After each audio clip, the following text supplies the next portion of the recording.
As a part of this session, we'll be planning to I'm planning to discuss an autocomplete suggestions on WhatsApp. So basically, when you actually type any word, right, then you get a suggestion for that particular word. So we are trying to, we are planning to actually create an autocomplete suggestions on WhatsApp itself. And basically, what we'll do is we'll try to understand how to actually attempt any design question during the interview.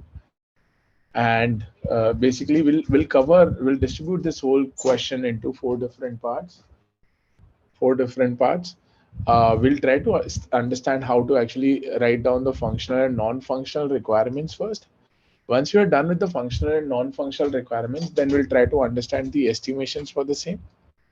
Once you're done with the estimations, then we'll talk about the detailed design for the same. And once you're done with the detailed design, then we'll talk about the monitoring, alerting, and bunch of other things. Okay, monitoring, alerting, backups, how to do the same, and all of those details. Okay, let's start with the discussion on the autocomplete suggestions on WhatsApp. So let's list down all the functional requirements first. So what are the different functional requirements you want to take as a part of this? Let's list down the functional requirements. My functional requirements are, so you can suggest me, you can put it on the chat and you can suggest me. So basically, generally when we type a word, we get a relatable word for that particular word, right? We get a, so basically, let's say if you're typing CA, so you'll get all the words starting with CA. So what we'll do here is we'll say that you have to return top four suggestions for the typed characters in the chat bar. Correct? So this is my main functional requirement for this particular design. Let's take an example. So let's say if you're typing your search prefixes, or sorry, your chat prefixes CA, cat prefixes CA, then you'll have cat, you'll have camel, might have car, cable, etc., etc. Right? And they might have different uh, frequencies, the number of times this word is being used. Now, before we jump onto the details, it's our responsibility to figure out what exactly algorithm we want to use to actually, what algorithm we want to use to actually, return the top four suggestions for each of the characters typed characters in the chat bar. Let me, in the meantime, what I'll do is I'll share this link with you so that you can, if you want, you can open the doc on your side as well. So let's try to understand. So this is my main requirement, functional requirement for this particular design. And now what we'll do is we'll try to list down the non-functional requirements as well. But before we jump onto the non-functional requirements, this is something which is given to us, but we'll have to derive some of the functional requirements with the help of the given requirements. Okay. So the first thing which we need to figure out is the algorithm. That is something which we'll have to discuss with the interviewer. So we'll talk about what exactly algorithm we want as a part of this. The result should be very fast. So result should be returned within few milliseconds. Correct. We should be able to start. We should be able to support multiple languages. Correct. We might want to give the customized suggestions in this case to the user, right? Why do we want to give the customized suggestions? Because it's highly likely that if I'm using a particular word, then it's highly likely that I might use the same word again, which is starting with CA. For example, I'm using it for car multiple times. I might be typing CA again for car only. Or for example, let's say if I'm writing, how is your wealth or how is your health? Correct. So for health, what we'll do, we'll type HE. So it could be possible that when we are typing HE, most of the time we might be using the word as health. Correct. So what I'll do is we'll suggest we'll have to plan for the customized suggestions as well in this particular design. We are not keeping it as out of scope. What else do we want to support as a part of this design?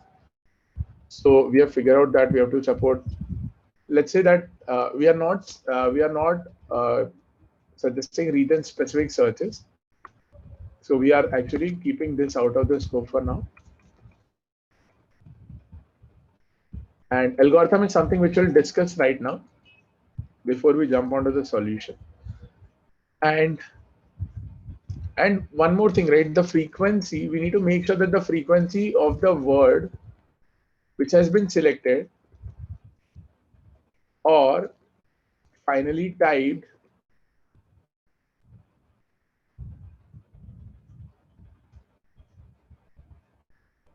frequency of the word should be increased in the system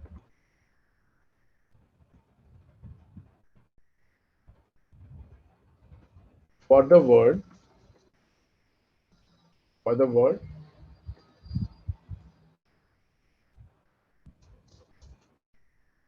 selected or finally typed. So these are my functional requirements. Okay, so we are starting with this functional requirements. Now for algorithms, what we'll do is we'll maintain two things here. One is basically we'll have to support the customized suggestions, correct? And we'll give some weightage to this. Let's say 70% weightage to this. And then we also need to support the suggestions, the words with most frequency in the overall system. So if you avoid, let's say if you avoid this one, right, customized suggestion, that then it means that, let's say if thousands and thousands of users are typing cat word which is starting with CA. So then in that case, we will say that because we have this, we have started with CA. So let's say this cat has been, typed 20K times, camel has been typed 10K times, car has been typed 15K times, table has been typed 30K times, right? Or cart has been typed 5K times. Like this, there will be multiple words which will be starting with CA, right? So in all those cases, the words which are actually, appearing most number of times will be considered. So in this case, cable, let's say if you want to suggest top three, then cable, car and cat will be returned as the answer. But we might want to support the customized suggestions as well, where we know that this user is using this word multiple times. So there is a high chance of this user actually, typing the same word again. So to handle the same, we are actually using a weighted algorithm where we'll give 70% of the weight to each of this suggestions and 30% of the weight to the overall words frequency. If it is not clear, I'll go into the details of this again when we'll start with the overall design, high level design. But for now, you can understand that there is a weighted algorithm where we are saying that 70% of the weight to calculate the total frequency of the word should be given to customized suggestions and 30% should be given to the overall frequency of the word. Now, few people have, doubts with region specific searches. Sorry, not chats. Region specific chats. So basically what I mean is, like, let's say if I am I am living in Indore or basically Madhya Pradesh. So my native language is Hindi, right? So you can suggest more words which are based out of the native language. So I'm not considering that as a part of our design, and I'm keeping this as out of scope. Is this clear to everyone? I can remove it simply from there. There is someone is mentioning that we should fire the API calls for suggestion after a particular time interval until there is no input, so as to avoid firing multiple call, example using debounce. Very nice. So we'll consider that now. So this is my functional requirements, right? That is something which we'll have to consider as a part of non-functional requirements. So let's try to understand what is the difference between functional and non-functional requirements. So functional requirements are the requirements which are generally given by your product manager or in the interview will be given by your interviewer. Non-functional requirements are the requirements which are generally considered by you as an engineer to make sure that it doesn't hamper the overall productivity. The product is in a good shape and it doesn't hamper the overall productivity of your end users, or basically it doesn't hamper the experience of your end users. So now we'll have to consider the non-functional requirements as a part of this design. So let's talk about some of the non-functional requirements.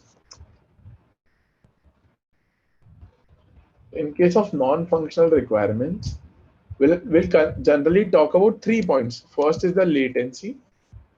Here the latency should be almost real time because user might keep typing the word, right? And if the latency is high, so they'll keep typing the characters, and then you'll have to reject the suggestions which you have already given, because let's say if you have given cart as a suggestion, but the user has typed CAP.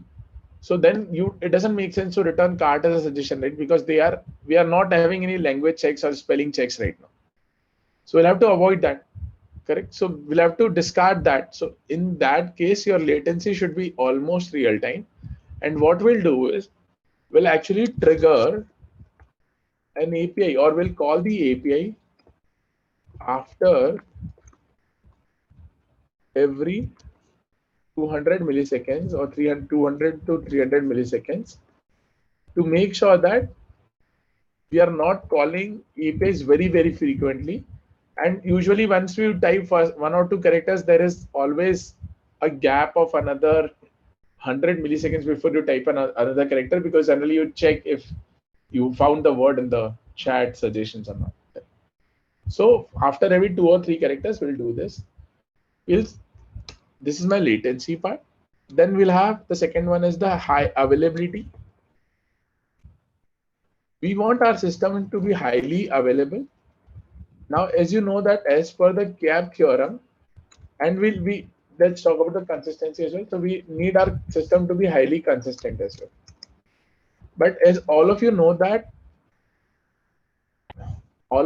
you can't get high consistency and high availability together in case of partition tolerance. And especially in this case, we might not need a high consistency, because it's okay even if we are not giving the best suggestions, because sometimes it's very difficult to figure out the best suggestions to the user. But as long as we are giving a decent enough suggestion, that should be fine. It might not be consistent with the system or the data which we have in our system. So what I'm saying is, instead of high consistency, we'll prefer an eventual consistency. Eventual consistency here, where it's okay to have a bit of a delay for the suggestion. It's okay to have a bit of a delay for the suggestion of the word which has the highest frequency. Correct? So we'll prefer availability over so we'll say highly available system or high availability for our system. Okay. I'm assuming that this much is clear to everyone. I'll stop here, and if you have any questions, then please ask your question. Otherwise, we'll move on to the next part, which is our estimations. So as I told you, we'll divide this whole problem into 4 different parts. The first one is the requirements gathering part. The second part is the estimations part. The third part is your high level design and architecture. And the fourth part is your monitoring and alerting and backups. Monitoring, alerting and backups. So I'll give you 30 seconds. I have already pinged you the link of this document. So if you have any questions, then please type your questions. Otherwise, we'll move on to the next one. Region specific is, I believe, part of the API call to filter. I mean, forget about region specific. We are not even considering. I've removed it from functional requirements. So let's not get confused there. By region specific, I meant that based on your native language, you might give some suggestions, but we are not considering that as a part of it.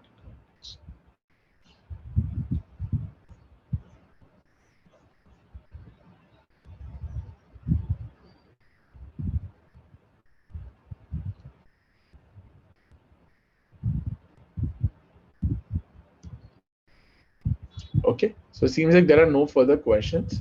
So after the functional and non-functional requirement, let's talk about the estimations now. Let's try to understand how to actually do the estimations for any given design question. We have talked about functional non.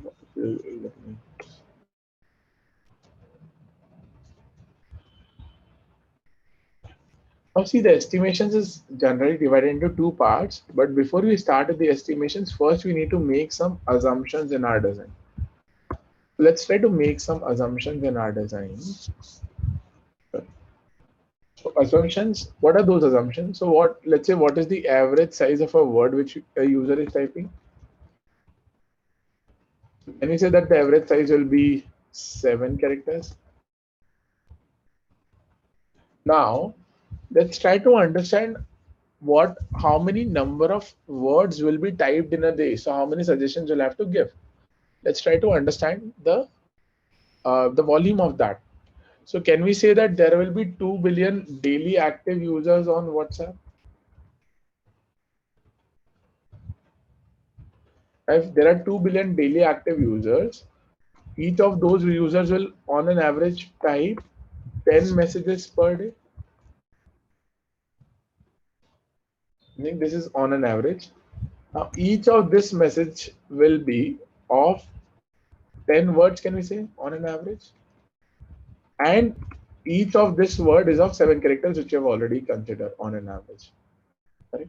So 2 billion active users, daily active users on WhatsApp, 10 messages per day, and 10 words per day. So can we say that total words which are generated on a daily basis will be 2 billion into 10 into 10? These many words or these many suggestions will have to support, but that's not enough, right? We are saying that on an average, seven characters is for a particular word, and here we are saying that we'll trigger it after every 200 to 300 milliseconds. So basically, the number of suggestions which I'll have to give will be into 3 times, right? Because for a word, we might have to query our service or call our service 3 times for the suggestions. So these many suggestions will have to return, or these many words searches, basically suggestions, will have to return to the users on a daily basis. Is this clear to everyone? So 2 billion, this for the daily active,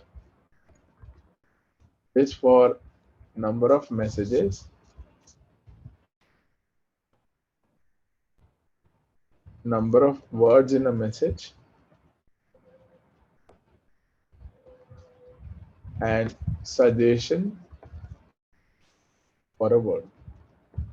Basically 3 times a suggestion has to be queried, right? Like let's say there is some word called caterpillar. So you might give suggestions after CAT, then ERPIL, and then LLAR, something like that. Or let's say we will take a smaller word like matchstick. So you have typed MAT. So you might return match, or mat or mate. These are the 3 suggestions. Then the user has typed another TCMA, they have typed TCH, they have typed. Then you again return some suggestions, and then after that they have typed ST. Then you again return some suggestions. So based on that, we are saying that you might query our service 3 times for a particular word, considering that the average size of a word is 7 characters. Okay, so now after making some assumptions, first we have to do the 2 types of planning. One is the capacity planning, basically the amount of data which you'll have to store in your system, amount of data to be stored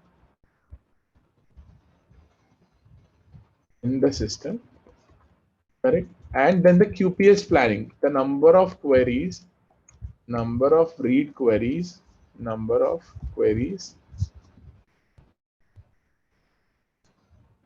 per second on the system. Now the QPS is further divided into 2 parts. One is your read QPS, and the second one is your write QPS. I'll try to figure out what is read QPS and what is write QPS as well. But before we jump onto that, let's try to do some capacity planning for this particular design. So let's say we are considering multiple languages. even though we are getting we are getting these many searches or suggestions, we have to return these many suggestions per day, or number of queries or suggestions are these many, but the number of words for which you'll have to return the suggestions will be limited, right? It will be the number of words which will be present in the dictionary. Correct. So let's say that most of the languages will have 1 million words, and to start with, we are actually supporting 10 million words in we are supporting 10 different languages. So the total number of words generated will be 10 million. Correct. So in the worst case, you'll have to store all those 10 million words into our system along with their frequency. So if you have to store 10 million words, so we are saying that each language on an average has 1 million words of frequently used words, I would say. That's also too much. I mean, it's not more than 1 million is too much. So, I mean, those might be the total number of words as well. But I'm on an average, I'm considering these many words, and each word, each language, we are to start with, we are supporting 10 languages, right? So, how much capacity we'll need? So, we'll have to store 1 million words into 10 languages into what? 1 million words into 10 languages into 7 words. 7 is the character size, right? And let's say if you have Unicode, right, because you are supporting multiple words, so 2 bytes per word. These many words you'll have to store. So these many words you'll have to store. So can we say that this is 1 million into 10 into 7 into 2? So this will become what? Sorry, 10, 1 million into 10 will be 10 million into 7 into 2. So this will be what? 10 million, 7 to 14, 140 million bytes of data will have to store, not per word. Now, if you have to store approximately 140 million bytes, this is what, this is nothing. Million is what? KB, MB. So this is what? 140 MB, which is very less memory. But there is one trickier part here which we haven't considered yet. We might want to store some of the frequent words for the users, because based on that, we might have to return the suggestions for them. So on an average, let's say we are storing the 1,000 words for a user, correct, which are very frequently used by them, or thousands, or let's say 10,000 words. So let's say if you have 2 billion daily active users and 5 billion total users, so let's consider total users as well. Let's say total users are 5 billion users on our platform.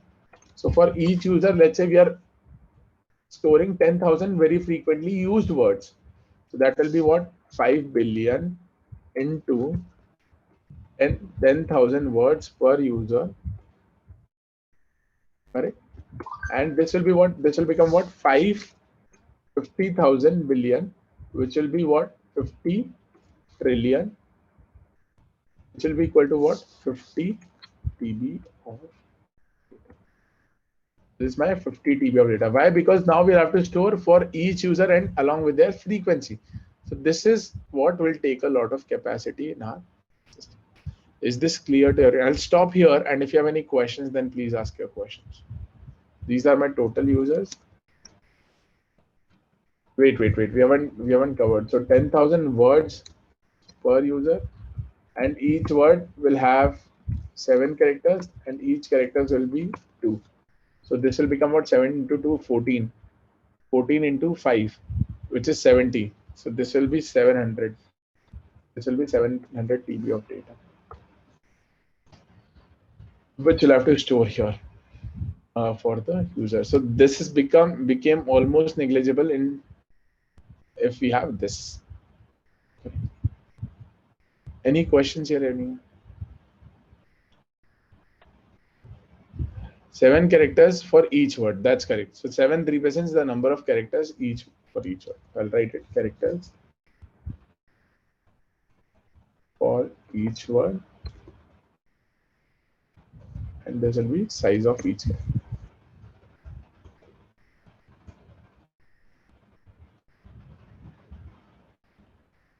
Now, if there are no further questions, then let's move on to the next part. Now we'll have to do a QPS planning, correct? Because you have already figured out the we have already done the capacity planning. So now we'll have to do the QPS planning. So read QPS, how many words are we reading per day? So the number of words we are reading per day is what? What is the read QPS here? Let's try to figure out. So we have what? 2 billion words. Sorry, 2 billion this daily active into 10 messages into 10 words into 3 suggestions, right? For each word. That comes out to be what? 600 billion suggestions per day. Now what we'll do is we'll divide this by what? We'll divide this by 60 minutes, 60 seconds into 60 minutes into 24 hours, which is approximately 600 billion by 86400. Can we approximate 86400 to 10 to the power 5? So this will become 600 billion divided by 10 to the power 5. Now what is billion? Billion is 10 to the power 4. This will become 600, sorry, 10 to the power 9. So this will become 600 into 10 to the power 9. So divided by 10 to the power 5, which will be 600 billion by 10 to the power 600 into 10 to the power 4, which is what? 6 million suggestions per. It is huge, to be honest.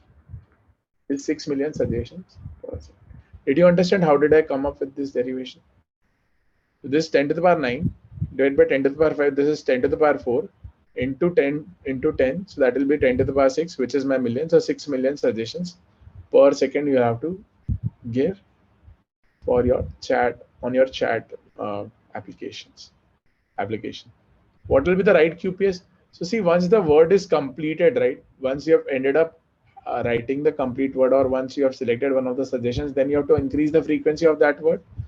So can we say that for the right QPS, we will simply say that the right QPS for this system will be what? 6 million divided by 3, because these are the number of words we'll have to, for which we have to update the frequency on a daily basis. So that comes out to be 2 million. Now see, if you look at this, this should be real time, right? This should be real time. The read should be real time. The write doesn't need to be real time, right? Because user doesn't care about if you have increased the frequency of that word or not in your system. So can we say that this doesn't need to be real time and the above one needs to be real time? Any questions, any one of you? So far, any questions? Okay. If there are no questions, then let's move on to the next part. So now after we are done with the estimations, we'll do a detailed design or a high level design of this particular system.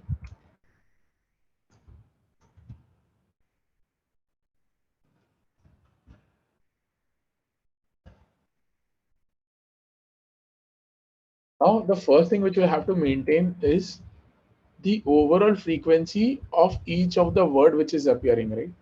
So let's say first table is my word frequency. Let's start with the tables. Let's start with the tables design. My first one is my word frequency table. I'm designing a word frequency table. Then in word frequency, what will things will come? The word frequency table will have word,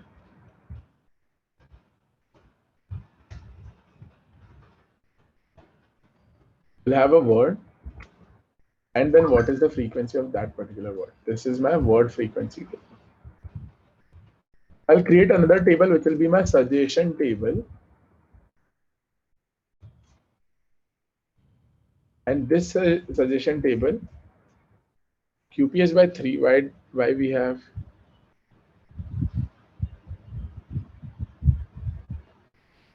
A very good question. Someone mentioned that QPS will vary with time. Like in morning, it's less, and in night, it's high. User online in night, this can affect V average. Second in read QPS. That's very correct.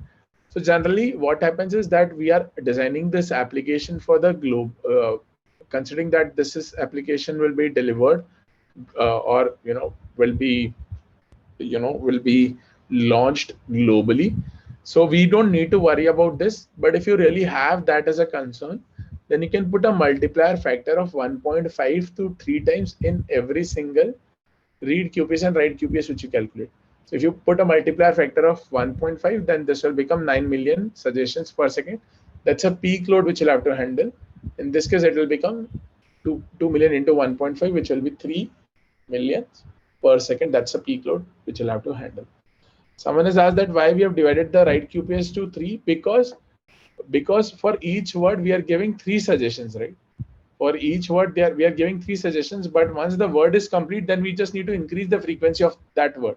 So here we have multiplied it by 3, right? So the total number of words for which you'll have to increase the frequency will be the total number of users into number of messages per day into number of words. So that will be 2 billion into 10, which is my 2 million per second. Sorry, 2 million words.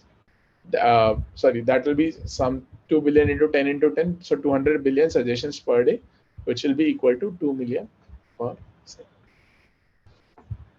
Is this clear to you? Any questions? Anyone else? Okay.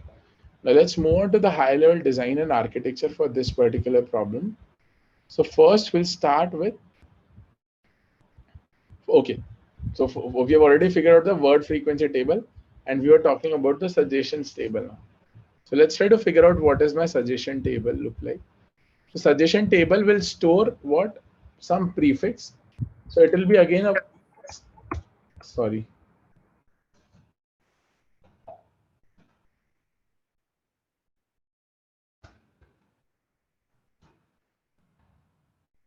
Someone saying something? Okay, cool. So in the suggestion table, what we'll have is, we'll have a prefix, and what we'll store is, for this prefix, we'll store the list of suggestions along with its frequency. List of suggestions along with its frequency. We have this list of suggestions, and we have the frequency maintained for this. Now, this is my suggestion table, and we have the list of suggestions. So list of, basically it will be list of pair of suggestion, comma, how many times it is appearing for this particular prefix. So let's say if we have to return 3 suggestions, then we'll store all the 3 suggestions as a part of this list along with its frequency. Now this is for the overall words, right, which is appearing in our system. But there might be some user specific words as well, right, which we want to store and along with their frequency. So now what we'll do is we'll create a user specific. So basically what we'll do is we'll create another table. Let's create another table, and let's say that table will be my user suggestions table, because we are we are supporting the customized suggestions. You'll have to maintain this. So there are 2 things which you'll have to maintain. You'll have to maintain the word frequency as well and the user suggestions as well. So what we'll do is, here in this case, we'll actually have a word frequency, and this will have a limited storage. So this will be based on the user ID. What is the user ID? What is the word? And what is its frequency? And the primary key of this will be what? Primary key will be user ID, comma, that particular word. We'll keep increasing the frequency. And then what we'll have is, finally, we'll create another one, which is what? Which is word by user's suggestions table.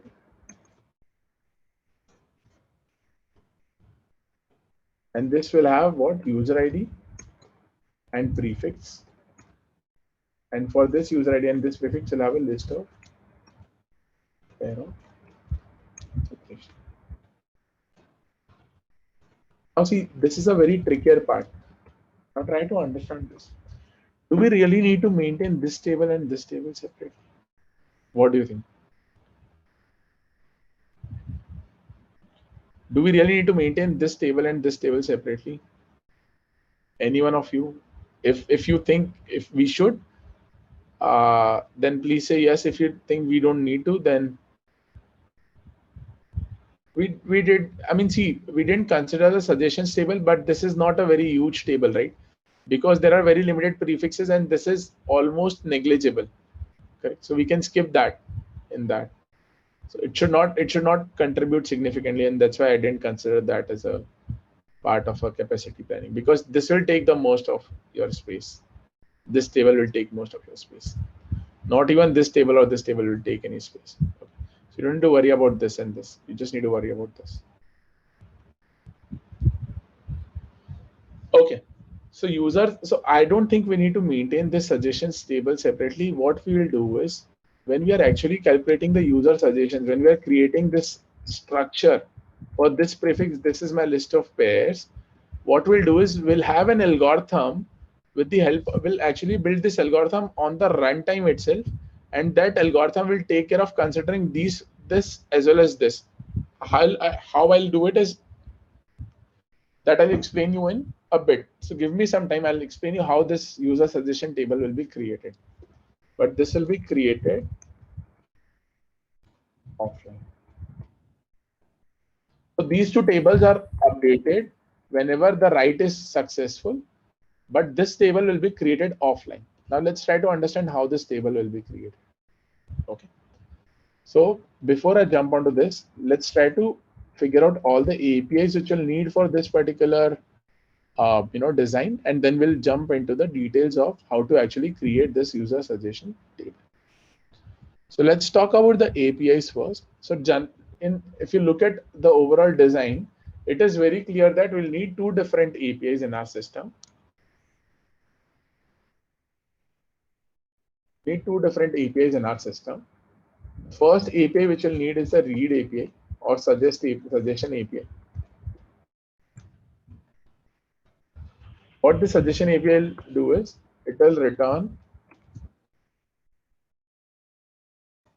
top 3 suggestions for the user based on the characters typed in the chat bar. This will look like this. So we'll say that this is my get API, and what it has is it's a get suggestions request where we'll pass a user ID, or we can say tokens. Authentication tokens will be passed, and we'll pass the character array of tokens, and this will return for these suggestions.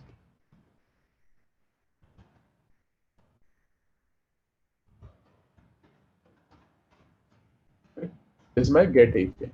So this is my suggestion API. And what is my another API? So another API is my update API, right? What this update API will do, it will update the frequency of the word searched in our system. And this API will have what? Get suggestions, and will have get, we'll say get suggestions, and we can say update frequency for tone. Update frequency for word, and this will have what? Character array, the word for which. So first we'll have to pass the tokens and also the character array, the words for which you have to increase the frequency. So this one should be latency, should be real time.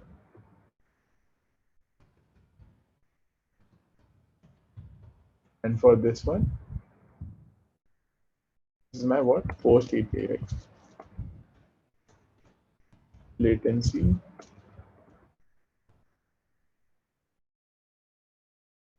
need not to be real time, as user is not Waiting for the response.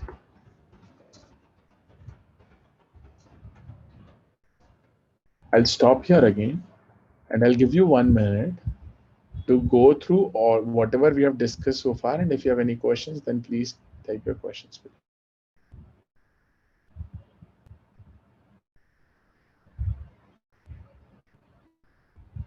Many users search without logging in. It's not exactly a search, right? So basically here on WhatsApp, you will actually log in into the system. So you will have the suggestions. It's not a search, right? Have I mentioned search anywhere? It's not a search, it's a suggestion, right? So user is logged in. And for that user, you have to give the suggestions. And that is what we are suggesting here, right? There is nothing for logging in. It's an autocomplete suggestions on WhatsApp. So basically, you'll suggest only for the users who are actually having a conversation. Uh, there were a couple of questions. We did not consider the suggestion table during the capacity planning, so I've already answered. Why we created user suggestion table, like we could have got it using some search on the two tables. So see, we could have done that by using this, but we want our frequency to be real time, right? So if we actually have to scan the table to figure out the words with that, then your query will be slow. So if we can create this table offline, because we don't need a high consistency, right? We want high availability and we want a real time suggestions. So we'll create this table, we'll populate this table beforehand so that we don't need to actually, calculate the answer or prefix for the words based on these two tables when we are actually getting the query, and we can directly return based on the prefix and the user ID, we can return the list of suggestions. And that's why I've created this table. Give me some time, we'll go into high level architecture and I'll try to explain how this table will be created, and then it will become much more easier for you to understand. Okay, any other, what is the thought process to come up with this table? That I'll explain. So in this case, we should store in some, yeah, I mean, we'll cover them. So give me some time. Yeah, it will be on the ranking, some ranking algorithm. Give me some time. I'll explain it to you. Please wait for some more time, and then I'll explain how to this table will be created. Can you explain the capacity and planning and QPS planning again? Actually, I think Monica, you have joined late, so you can actually, we'll be sharing the recording at a later point of time. So you can actually go through the recording and you'll be able to understand how exactly we have done the QPS planning and the capacity planning for this. Okay, if you have any specific question, then I can explain it to you, but it will take some time for me to again explain the complete capacity planning and QPS planning. So you can go through it when we'll be sharing this recording with you. Okay. So that will be covered in the recording and you can go through it. Okay, stop here. If there are any other questions, then please ask questions. If not, then we'll move on to the next part.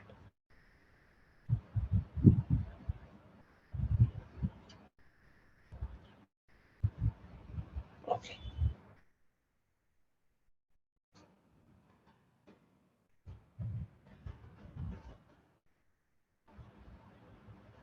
Okay. So if there are no further questions, I will move on to the next part. So let's try to see a high-level design now.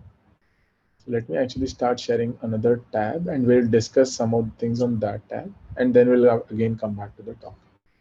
So let me present my, okay, can you see my another tab, which is XLE Draw? If you can see it, can you please type yes? So you can see my XLE Draw. Okay. Let's try to understand this thing.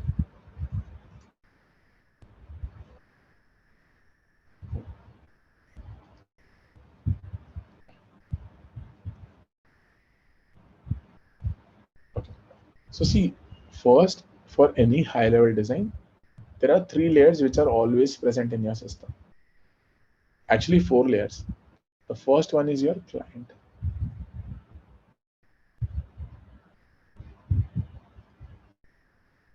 This is my,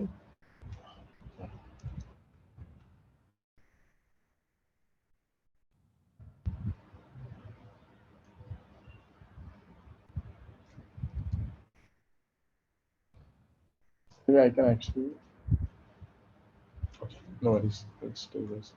So let's say the first one is my client. So this is my client. If anyone of you know how to decrease the thickness, I'm not sure how to do that.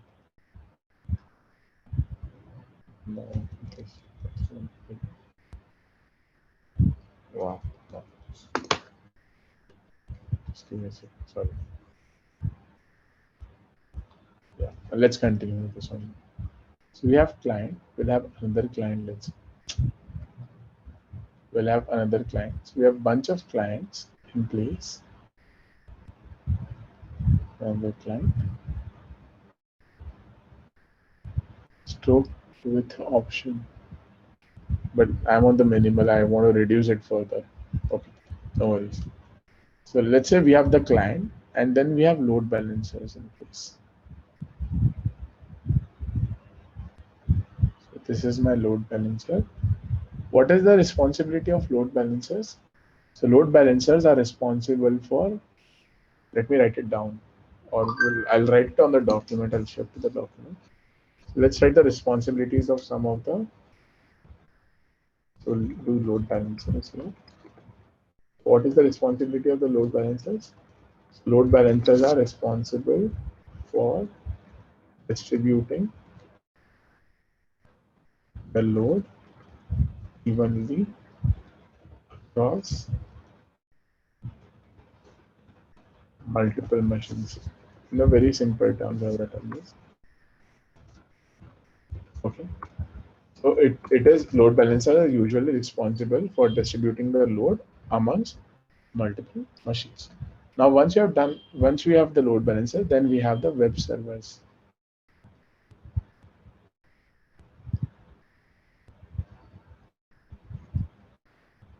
These are my web servers, which will be talking to your client. So web server is the first layer of interaction with the client, and there are specific responsibilities of web servers in every single design.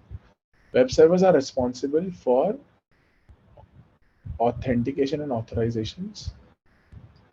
They are also responsible for orchestration.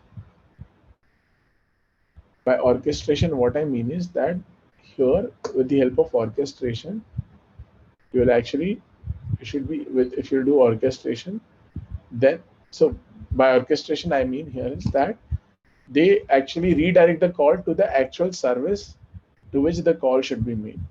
And they don't contain a lot of no or minimal business logic.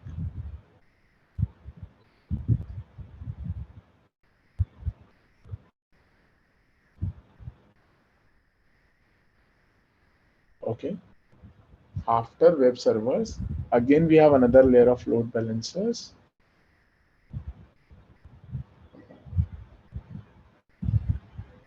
And there are web servers talking to this load balancer. And then we have the backend services. So these are my front-end services. Then we have backend services. Here I'm designing two different services. One is my suggestion service, which is responsible for giving me all the suggestions. And the second service is my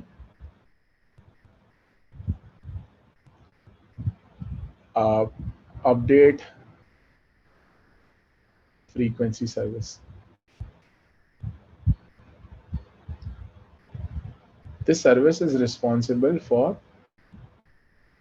updating the frequency in our system. Now the suggestion API will be get suggestion API will be part of the suggestion service. Get suggestion API will be part of the suggestion service, and updating the frequency will be part of my update frequency service. I'm assuming this is also clear to everyone. Now after this, again we have another layer of load balancers.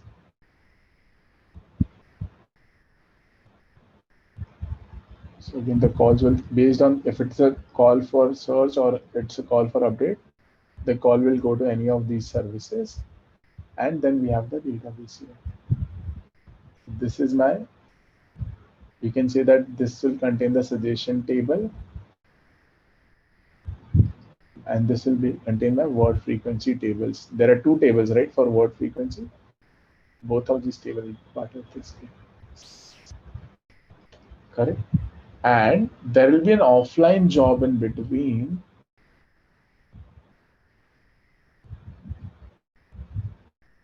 which will take care of populating the suggestion table based on the word frequency of the. So I'm assuming that this much is clear. We still need to discuss this logic, how this offline job is updating this table. But I'm assuming that this part is clear to everyone. If you have any questions, then please ask. I'll stop here and take the questions. Otherwise, we'll move on to the next part. Okay, I'll give you 30 seconds. Just take a look at the diagram. If you have any questions, so this is my suggestion table and this is my frequency. There are two tables in the word frequency for the user and for the overall word frequency. And this will contain my user suggestion.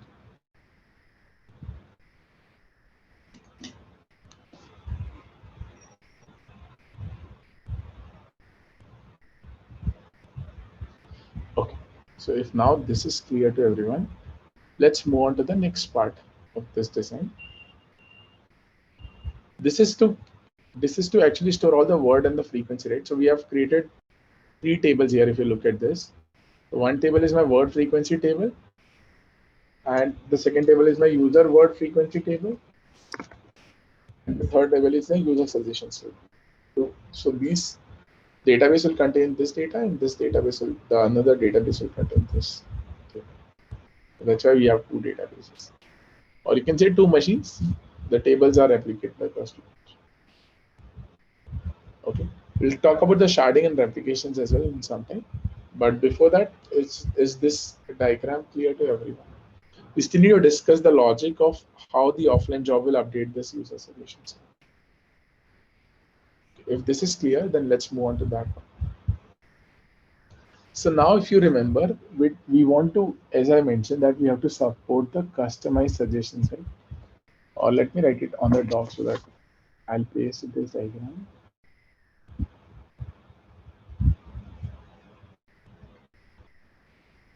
Let me take the screenshot of this.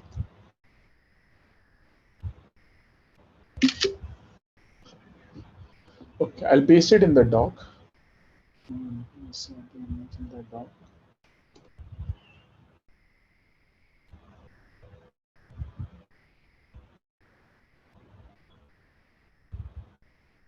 So this is my table. Okay. Now this is my, these are my APIs and this is the table which we have, correct? And now what I'll do is, these are my, this is my estimations, this is my table, these are my APIs, and this is the high level architecture. Now let's try to understand how offline job will update the suggestions table. Let's try to understand first what update API will be doing. So what update API is doing is we have the tokens, authentication tokens. From the tokens, you can figure out the user ID of the user. Once we know the user ID of the user, will increase the frequency of the word in two tables. So one will increase the frequency in the word frequency table, and will also increase the frequency in the word user word frequency table. Okay. So this is capturing my overall frequency.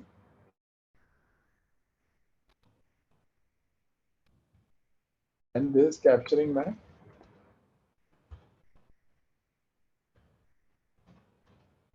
frequency for the user. Okay. Now see, this is capturing my overall frequency and this is capturing the frequency for the user. So now if you remember, we have decided the algorithm on the top here, right? That customized suggestions, the weightage will be given 70% to the customized suggestions and word with 30% to the words with most frequency in our overall system. So we'll, based on the same criteria, we'll try to design our algorithm. So now let's say if we have to design this offline, so we have to come up with this user suggestion table. So how this user suggestion table will be created? Let's say for this user suggestion table will actually have each of the user IDs. So for each of the user IDs, we'll pick very famous, we'll pick all the prefixes possible for the searches, correct? So we'll pick all the prefixes possible for A, AB, AC, ABC, AD, like that, correct? We'll keep doing that. Now, instead of storing this in the, basically what we'll do is we'll store this in the try format, because now I'm not sure how many of you know this try data structure, but we'll try to store these suggestions in the try format because we want this to be returned to the user as quickly as possible. And we don't want to store, like, let's say if we have A, then we have user ID, and then we have A, and then AB, and then ABC. So it becomes more and more difficult for you to actually store this in this format, right? And it will eat up more space. So now what we'll do is, if you'll come back to our whiteboard, let me try to quickly explain you the try structure. So the way try structure will look like is that, let's say we have suggestion start, like we'll have a one array. This is my node basically. This node will have 26 characters. And let's say if you want to store some word like cat. So what it will do is it will go to C. It will create another pointer from here of 26 characters. And then it will go to A and again create another pointer from here of 26 characters. And then it will go to T, and at T it will again create another this of 26 characters. And it will store the frequency of this word appearing here. So let's say the cat for a particular user is appearing 10K times, so we'll store 10K here. Okay. Now let's say we have CART. So what we'll do is it will go to R. From R, it will again create another array of 26 characters.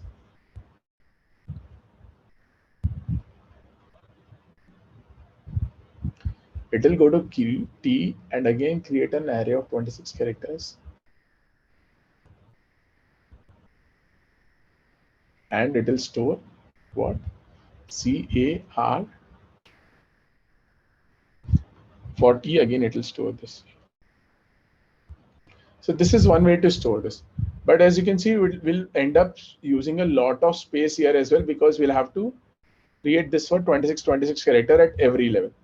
So generally, if we would have worked on just word frequency table and just we would have created the suggestions based on the suggestions based, we didn't have customized suggestions, then we would have followed this structure, because that will have like millions and millions of words, right? But here, if you'll take our requirement, we have to create based on the user ID. So this is my user suggestion. So we are saying that maximum to maximum, we won't have more than 10,000 words for a user. So this might not be the best optimal data structure which we'll be using for this. And what we'll do is, now instead of doing this, what we'll have the prefixes. We'll have prefixes. And for this prefix, we'll have a user ID. So we'll generate all the prefixes possible. So we'll have a user ID. We'll have their prefixes, and we'll have the list of words. So this will be created with the help of offline job. Now, how offline job will create this is, it will actually pick one particular word. So let's say it picks a word. So let's start with, we'll pick one word for from the words which have been frequently used by the user. So let's say there are words how, here, have, something like this. Let's say we started with H. So it will pick the prefix as H.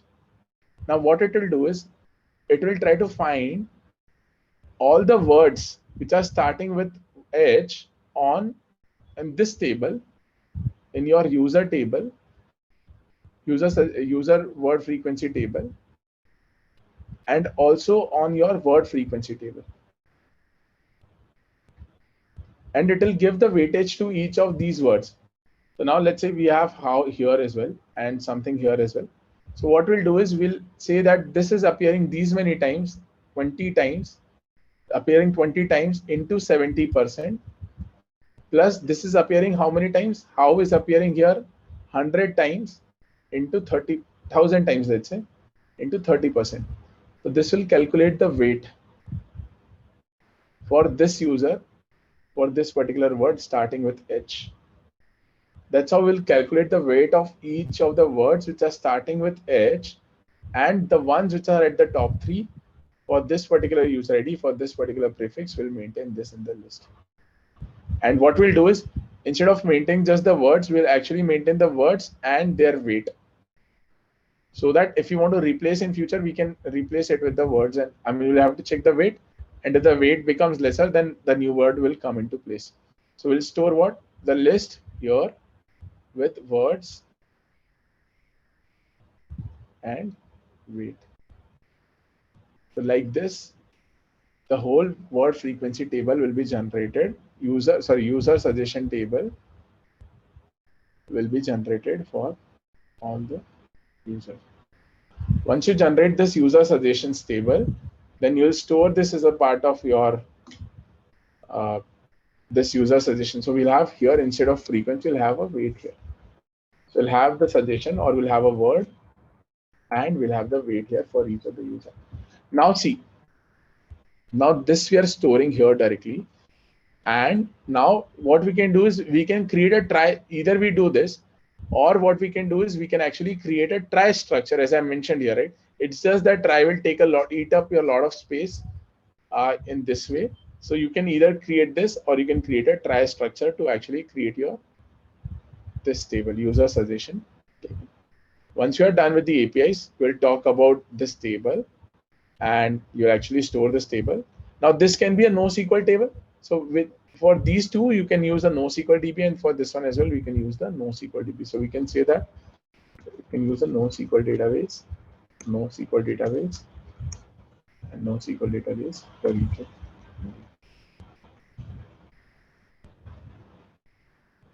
LB's preferred option for routing to suggestion service and update service as well. Yeah, I mean, load balancer is capable of actually redirecting the API based on the calls which you are receiving, right? Load balancer is capable of either, either shifting the, or either redirecting the call to the suggestion service or the update frequency service. So that's a role of your, that's the role of your load balancer here. Now, after we are done with this, we have to talk about the sharding strategy as well. We have to talk about the sharding strategy. Let's try to understand how will you shard this data. So for the first two tables which you have, right, word frequency and word frequency table, and user word frequency table. Both of these can be simply sharded. So the first one can be sharded, or actually both of these can be simply sharded, because there will be, as I told you, right, there will be limited number of words, not a lot of words. So what we can do is we can simply shard it on the basis of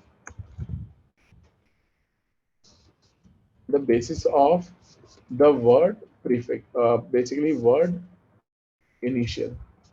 Right? So we'll have, initially we can create 26 shard with A, B, C, D up to Z. And if let's say one of the shards get heavily loaded, then you can further shard, like you can further shard A from AA to AC, AA to AP, and AQ to AC, something like this. If it is further getting, uh, heavily loaded, then you can further shard it from AA to AE and AF to AP, something like that. So you can keep sharding on the base of this. Now the second one is a very critical one. So second one is user suggestion table, and generally we will have to get the suggestions for a particular user, right? So sharding, in the case of sharding strategy, this one will be sharded based on the word initials, and the user suggestion table will be sharded on the basis of what? User suggestion table will be sharded on the basis of user ID.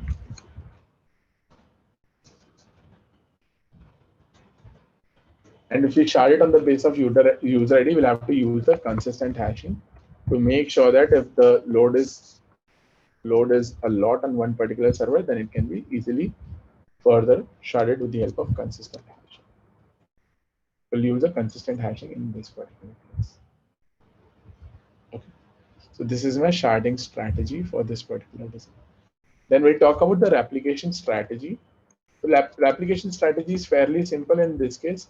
We can simply use a master slave replication for this one, where we are saying that write will be performed in the master and reads will be from the case. This is my replication strategy. This is my sharding strategy. What else is pending as a part of this? And so we have figured out all the tables, you have figured out all the load balancers, cache. So now if you really want, then you can cache the data. So you can cache the data for whom? You can perform caching. You know that there might be there might be users who are very frequently appearing on the WhatsApp. So it's better to actually, cache their suggestions. So we use a 80-20 rule to actually cache any data in our system. What does 80-20 rule says?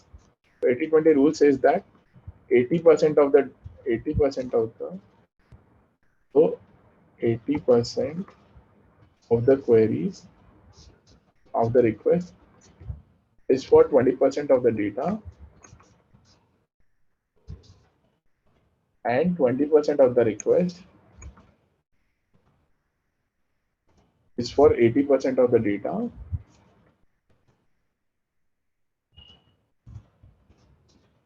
So you figure out the 20% data in your system and cache that data. Here what we can do is we can figure out those most frequently appearing users and cache the data for them. So this will be my caching strategy for this particular design. Once we are done with the caching, then we have to talk about the authentication and authorizations, which is very important here in this particular design. So let's talk about authentication and authorization. So can anyone tell me what is authentication and what is authorization?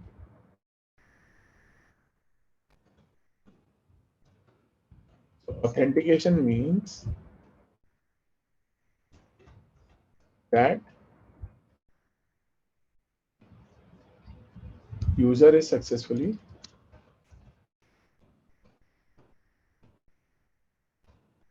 logged in into the system, and authorization means user is basically user is the one who they say they are and are eligible to perform specific operations. This is my authorization. So basically a user can get the suggestions only for them, right? So that this is my authentication once you log in into the WhatsApp, and authorization is you're eligible to see see only your suggestions. In this case, we really don't require authorization. Authentication is good enough to return the suggestions. Okay. This is my about authentication and authorizations. So these are all the details which you should talk about in your design. And then the last part is your monitoring and alerting.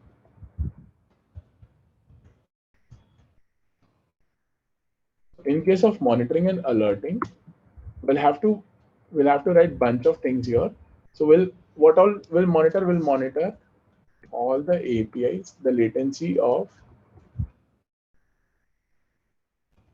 each of the API, or basically of the read API in our system, right? Because that should not increase a lot, correct? We'll also monitor success failure rates for each of the APIs in our system.